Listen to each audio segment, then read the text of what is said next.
Olá, senhoras e senhores, sejam bem-vindos em mais uma videoaula.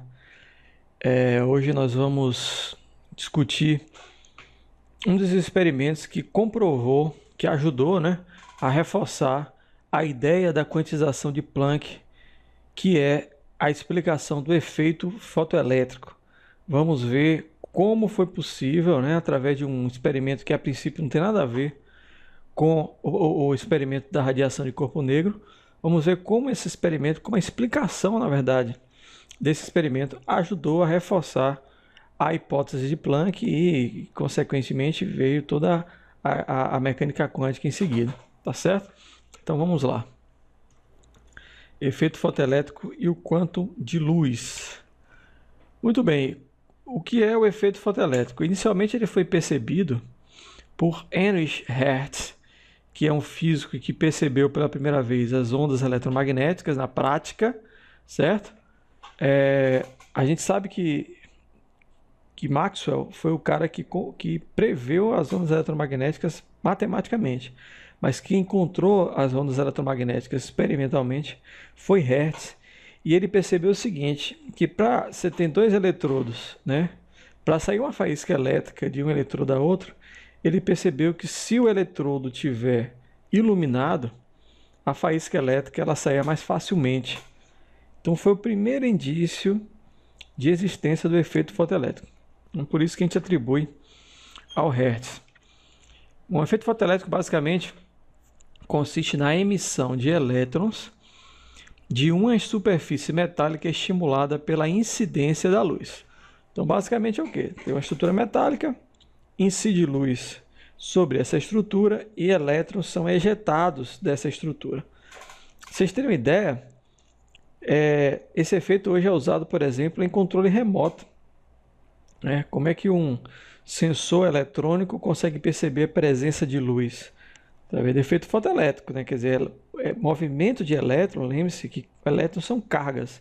Então, movimento de elétron significa corrente elétrica. E tudo isso é mensurável através de circuitos eletrônicos. Então, o efeito fotoelétrico ele possibilitou, de certa forma, a interação da óptica com a eletrônica. Dispositivos optoeletrônicos hoje utilizam do efeito fotoelétrico, inclusive a própria câmera, A câmera fotográfica, ela é digital, ela é um uso muito forte do efeito fotoelétrico, tá certo? Experimentos envolvendo efeito fotoelétrico não eram bem explicados pela física clássica, como nós vamos ver. Como é que era o experimento que levou a essa explicação? Muito bem, aqui está um esquema do experimento do efeito fotoelétrico. Então nós temos aqui um tubo evacuado transparente à radiação ultravioleta. Na verdade, pode existir efeito fotoelétrico com outras radiações, mas o nosso exemplo aqui é com a luz ultravioleta. Então esse aqui é o nosso invólucro de vidro, nosso tubo evacuado. Evacuado porque ele tem vácuo, tá? O nome evacuado é porque tem vácuo. Então está aqui, certo? E a luz é incidida por uma janelinha que ficava uma janelinha de quartzo que ficava nesse invólucro. Dentro desse invólucro eu tenho terminais que são ligados a uma bateria. Então, a diferença de potencial V aqui. Vejam que esse desenho representa que eu posso ajustar o valor da voltagem da forma que eu quiser. Então é uma voltagem ajustável. E esse desenho representa uma fonte de corrente contínua, onde eu posso alternar a polaridade da fonte, ou seja, eu posso ter positivo e negativo aqui entre A e B, e negativo e positivo também entre A e B. Eu posso trocar essa polaridade, vocês vão ver daqui a pouco que isso traz resultados interessantes, certo? Então os dois eletrodos são ligados a esse circuitinho aqui. A luz com frequência Ni e intensidade I0 incide sobre o cátodo. Então eu tenho uma janelinha aqui, tem um buraquinho aqui dentro desse terminal B, onde eu vou incidir luz, e essa luz vai bater nesse eletrodo A, que vai sensibilizar, que vai ser sensibilizado, e os elétrons sensibilizados desse eletrodo vão ser ejetados e coletados pelo eletrodo B, certo? Então eu vou incidir uma luz com a frequência Ni, isso aqui é uma letra grega, não é um V, parece, mas não é, é a letra Ni, e com a determinada intensidade nesse eletrodo A que tem aqui. Os elétrons são injetados por efeito fotoelétrico, então como eu falei, os elétrons do meu metal no terminal A são ejetados por efeito fotoelétrico devido à incidência de luz aqui nessa janela, formando assim uma corrente que pode ser medida pelo galvanômetro. Então o que é que acontece? Sem a luz, imagine esse experimento sem incidência nenhuma de luz, do jeito que está montado aqui, ligado nessa bateria e tal. O galvanômetro, que seria para medir corrente elétrica, do jeito que ele está montado aqui, né? Ele mede corrente elétrica. Do jeito que o experimento está feito, não existe corrente elétrica nenhuma aqui. Para que houvesse corrente elétrica, era preciso que a diferença de potencial fosse tão intensa que vencesse a rigidez dielétrica do vácuo, que é uma rigidez dielétrica extremamente alta. Então, a princípio, não existe elétrons transitando entre A e B se não houver luz incidente. Ou seja, toda a corrente elétrica que é detectada pelo galvanômetro, com certeza é proveniente dos elétrons que são ejetados por efeito fotoelétrico. Tá certo? Então, então se eu incido luz, o elétron aqui ele pula desse terminal e acaba sendo coletado por esse terminal B. Uma vez coletado aqui, como ele está ligado no circuito eletrônico, existe uma polaridade, isso aqui acaba atravessando o circuito e sendo detectado pelo galvanômetro, que vai medir a minha corrente fotoelétrica, tá certo? Então esse é o nosso experimento. Vamos aos resultados experimentais. A primeira coisa que a gente mede, que foi feito, que mediu-se, né, é a corrente elétrica dos fotoelétrons em função da diferença de potencial. Então esse eixo é a diferença de potencial aplicado nos terminais e esse eixo é a corrente fotoelétrica, a corrente medida pelo galvanômetro, como eu falei para vocês. Eu tenho aqui o resultado de dois experimentos diferentes, que é incidindo luz à mesma frequência, só que com intensidades diferentes. Uma luz é mais fraquinha, a outra é uma luz mais intensa, mas as duas têm a mesma frequência, a mesma cor, tá certo? E o que é que a gente observa? Quando o potencial é positivo, né? Quando a diferença de potencial é positiva, ou seja, os terminais eles contribuem para o movimento dos elétrons, eles estão no mesmo sentido da corrente elétrica, digamos assim, observamos que rapidamente o galvanômetro ele atinge uma corrente de saturação que não aumenta mais, ele mantém um valor constante. Essa corrente de saturação ela só aumenta com o aumento da intensidade da luz, certo? É como se a intensidade da luz ejetasse mais elétrons e geraria por consequência disso uma corrente de saturação maior, tá certo? Então, aumentando a intensidade, eu tenho basicamente um aumento da corrente de saturação, mas essa corrente de saturação ela é atingida rapidamente. Eu posso aumentar essa diferença de potencial bastante, que a corrente de saturação não vai aumentar mais, certo? De fato, existe uma relação entre a corrente de saturação e a quantidade de elétrons que são ejetados, né? Bom, vocês viram no experimento que não tem como surgir outro tipo de corrente que não seja a corrente dos fotoelétrons. Agora, o que é interessante é o que acontece quando o potencial é negativo, quando eu vou para o lado de cá, ó, certo? Com potencial nulo, quer dizer, se eu desligar aquela bateria, ainda existe alguma corrente, certo? Os elétrons eles conseguem pular e ser coletados pelo coletor sem precisar de um campo externo para puxá-los. Mas à medida que eu inverto o sentido do potencial, significa eu colocar o campo elétrico no sentido contrário ao movimento do elétron, ou no sentido, aliás, a força elétrica no sentido contrário ao movimento do elétron, certo? E aí o que é que acontece? À medida que eu vou aumentando o módulo dessa diferença de potencial, quer dizer, à medida que a minha diferença de potencial vai ficando cada vez mais negativa, a minha corrente fotoelétrica vai diminuindo até que ela vai a zero quando a diferença de potencial atinge um valor chamado potencial de corte, VF. Tá vendo?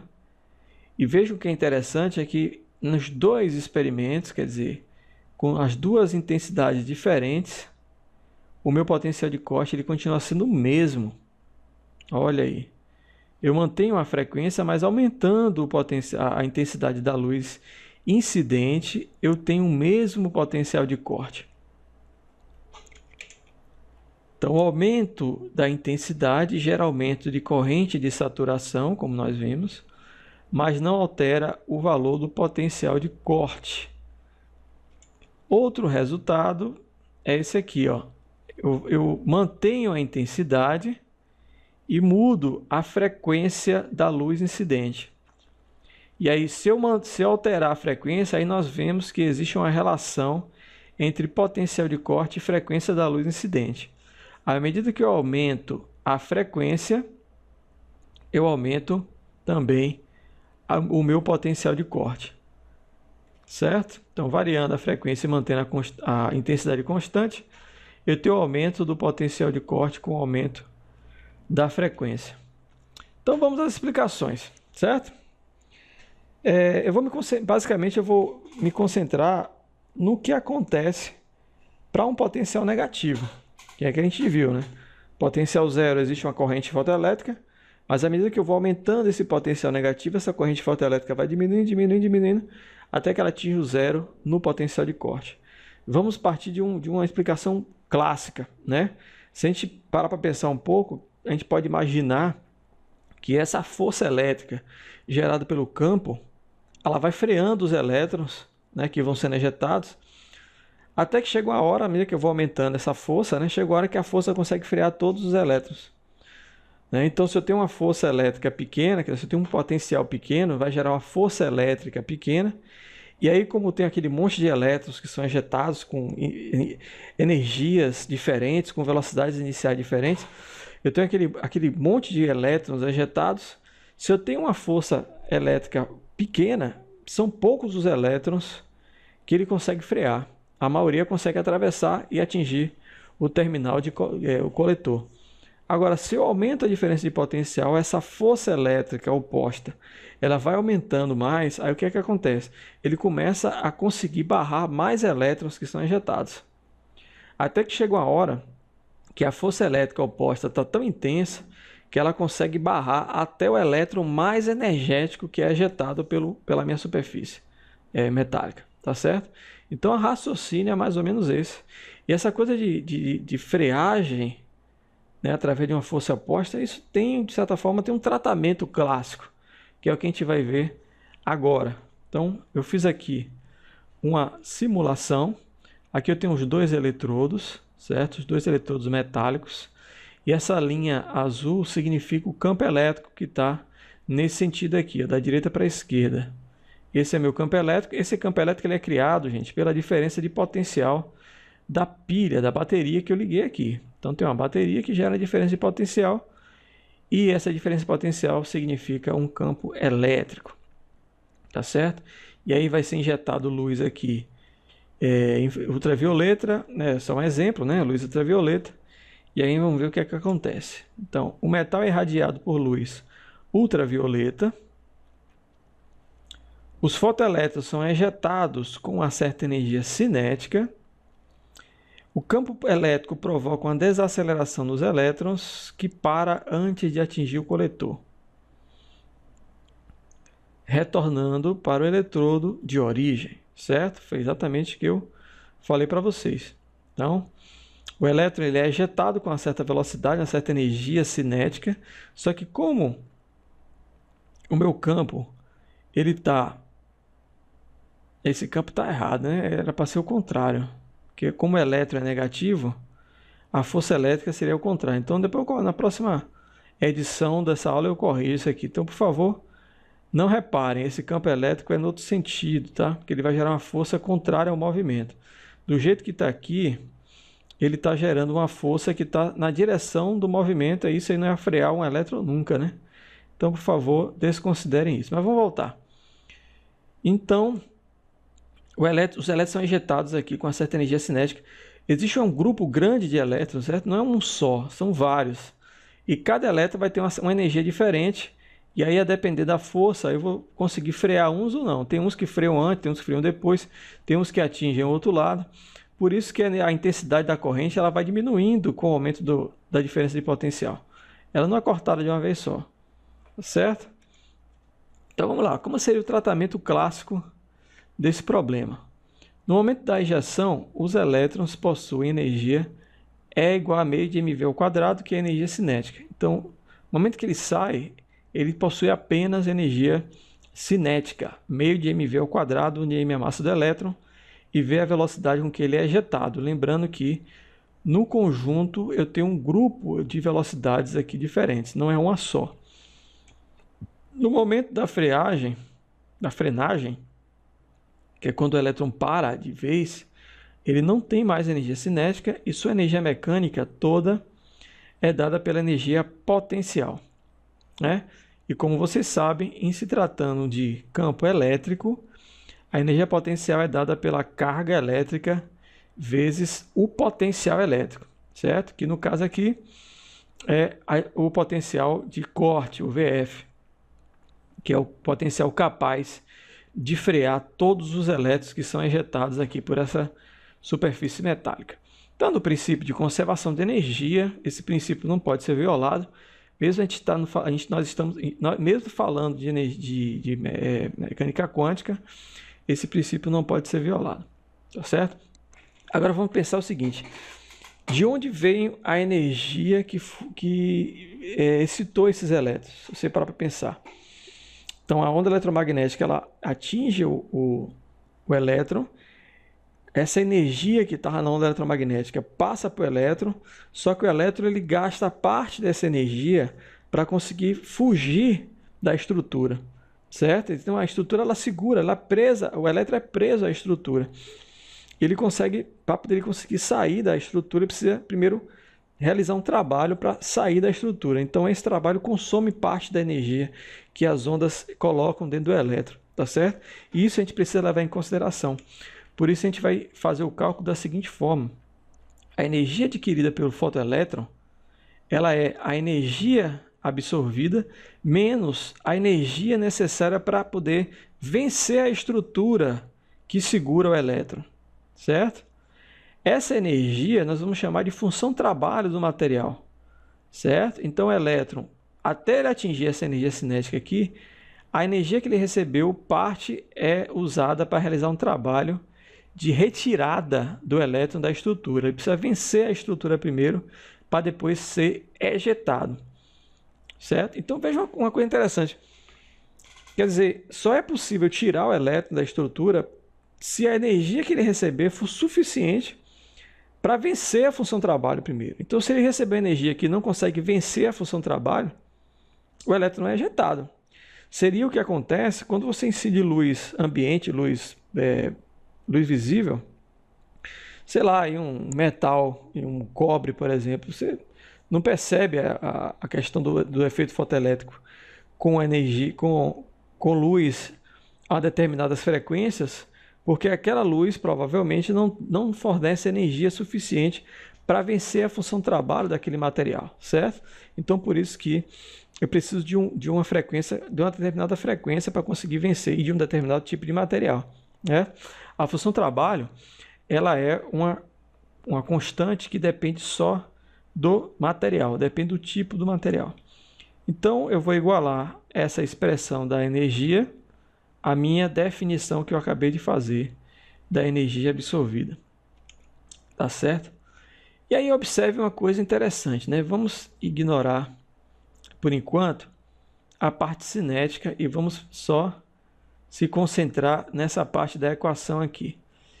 Vejam bem, função trabalho é uma constante, ela depende só do material. E carga elétrica também é constante, né? A carga dos elétrons é uma constante universal. Então, nós percebemos que o potencial de corte, ele depende da energia absorvida pelos elétrons, né? E aí você para pensar, se eu quiser que o elétron absorva mais energia, basta eu aumentar a intensidade da luz que atinge o meu metal. Só que no experimento isso não acontece, porque vocês viram que se eu aumentar a intensidade da luz, o potencial de corte é sempre o mesmo, não varia. Tá certo? Ou seja, o resultado clássico, o resultado que foi encontrado através de argumentos clássicos, não está de acordo com o resultado experimental. Uma das questões é essa aqui. Existem outras questões, mas eu vou tentar me concentrar nessa aqui. Então, como eu falei, incompatibilidade com os resultados. Muito bem, o que foi que Einstein propôs para resolver esse impasse?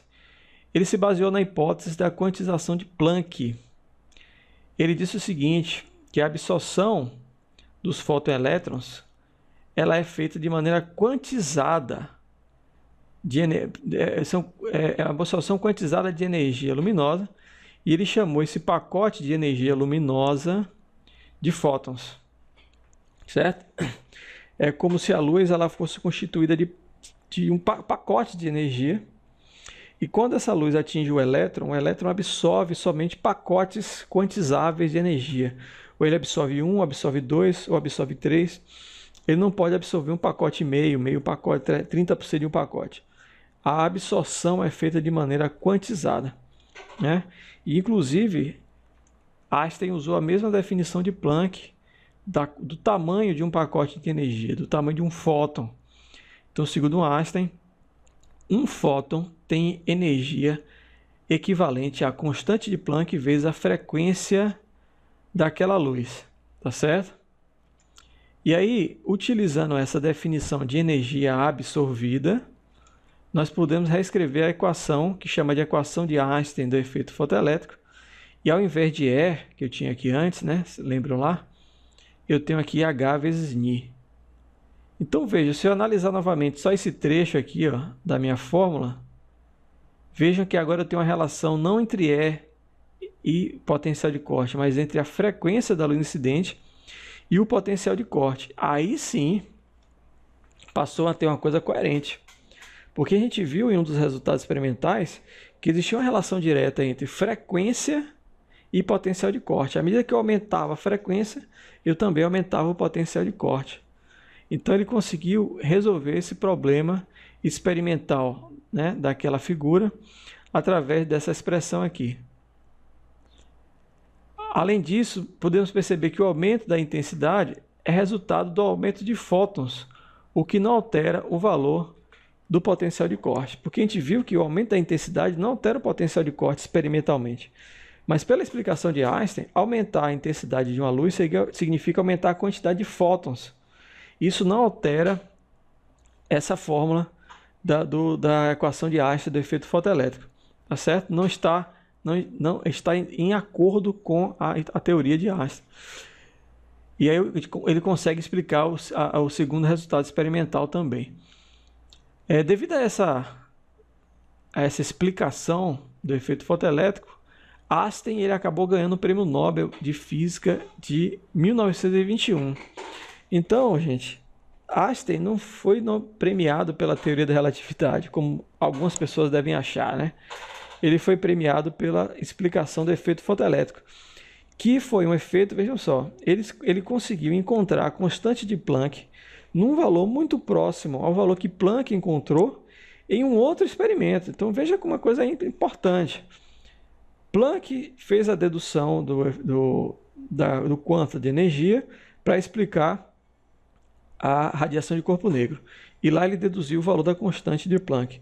Einstein, em um experimento completamente diferente, que é o experimento do efeito fotoelétrico, ele propôs a mesma hipótese de Planck, calculou a constante de Planck e encontrou um valor muito parecido. Então foi uma confirmação assim fortíssima de que de fato a quantização de energia ela é uma coisa real, a hipótese de Planck é uma coisa real e a ciência precisava repensar nos seus princípios, né, com essa descoberta. Existem outras descobertas que a gente vai discutir nas próximas aulas, mas o efeito fotoelétrico ele tem um papel importantíssimo nesse sentido dos fundamentos da mecânica quântica, tá certo? Então é isso que eu queria mostrar para vocês. Espero que vocês tenham aprendido. Qualquer coisa, postem na plataforma. Qualquer dúvida, postem lá. E é isso aí, galera. Fui!